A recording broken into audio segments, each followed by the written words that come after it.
Thank you for being here in Aruba. Bombini to Aruba means welcome to Aruba.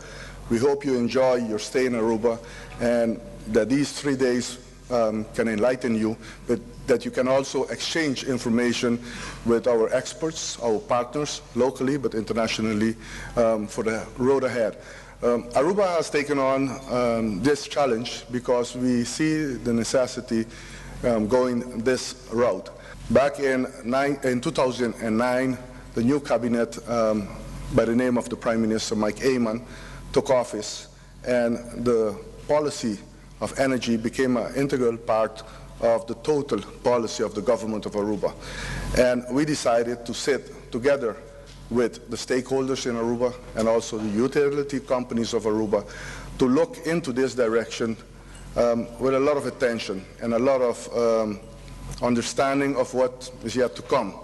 We have changed our systems for the production of electricity and the production of water, and we are looking now also in changing from the heavy fuel system to go towards the liquefied natural gas, changing our system, which will bring a lot of benefit to the cost.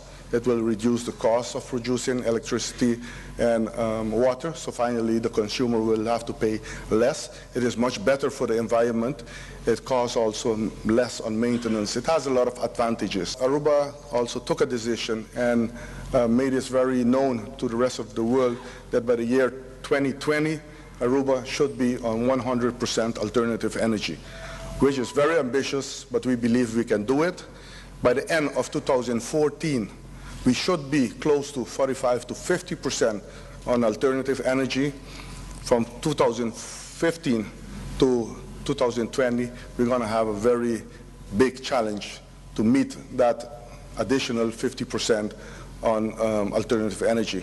And Aruba is on the right path. We're doing this. We're doing this together with our partners, and we would like to join with all of you to do this. I will repeat an African proverb that was used 3 years ago by Vice President Al Gore right here in Aruba during the first Green Conference, where he said, if you want to go fast, go alone. If you want to go far, go together. And Aruba would like to go fast and far, and we would like to do this together with all of you. So enjoy yourself. Hopefully these days are going to be very good information exchange days. You're going to learn a lot, and you're going to exchange a lot, and you're going to teach us a lot of your information. Thank you very much for being in Aruba. Thank you.